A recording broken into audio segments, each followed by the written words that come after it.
Might be the best, yet most mysterious and confusing feeling that humans experience.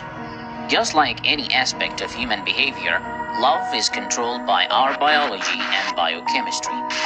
Our body has many systems in place, from chemical to psychological, which ensure that we fall in love. But why does love exist in the first place, and how did it evolve across time? We often think that intelligence is the nemesis of love. You either think with your heart or your mind. But as a matter of fact, intelligence and love share many elements when it comes to evolution. As our ancestors became smarter, their brains grew bigger. But without the bond of love, humans would not have propagated across continents. Think about it. Human babies required a lot of love, attention, and affection, and had a lot to learn before they could become independent. Hence, they relied on their parents to nurture them for a longer time. Love did not come out of the blue. It had an evolutionary purpose. First of all, love made sure our ancestors stayed committed to each other, which increased their chances of raising children and keeping them alive, and consequently leading to the preservation of their gene pool and at the same time spreading it across continents. One way love did this was by suppressing the desire to find other mates. Some studies show that people in committed relationships find others less attractive than they would if they were single. Love also tricks the chemistry of our brains. When we experience love, our brain releases dopamine, a hormone and neurotransmitter that gives us pleasure. As love becomes more intense, the brain rewards us with more dopamine. Evolution has also borrowed some mechanisms from the mother-child love dynamics and used them in creating romantic love. As an example, the hormone oxytocin is released when a mother hugs her child. Similarly, oxytocin leads to romantic bonding between humans, which is why it's sometimes referred to as the love hormone.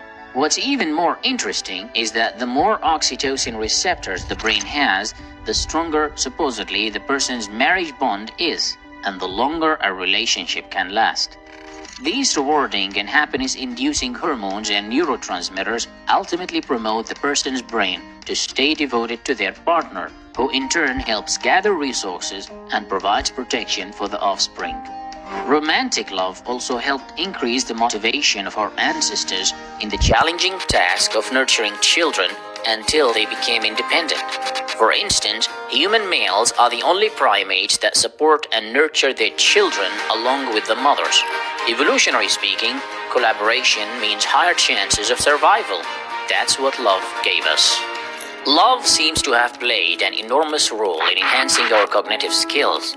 As humans fell in love with each other and formed long-term relationships, they ran into many relationship problems, just like modern-day couples. Along with the relationships they formed with their partner, our ancestors also had to learn how to deal with other members of the clan, like mothers-in-law, a partner's sister, brothers, and many more relatives.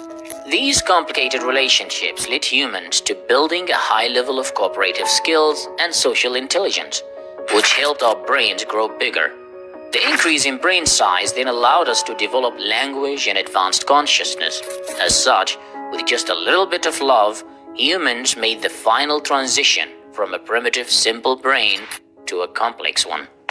However, nowadays we live in a different world. While raising kids remains a challenging task, it has become easier than before. There is no more need to hunt for your food, walk miles to gather it, or protect the cave from tigers. Does this mean that we don't need love anymore? Can our brains slowly devolve back to lovelessness? To our belief, that is unlikely to happen. Love is here to stay. It still plays a crucial role in interhuman relationships. Even the most primitive parts of our brain, like the tegmental area, our word hub, and the amygdala, the fear center, are wired to recognize and nurture love. So rest assured, even though thousands of years have passed, we still have a strong desire to love and be loved. In the end, that's what keeps us humane.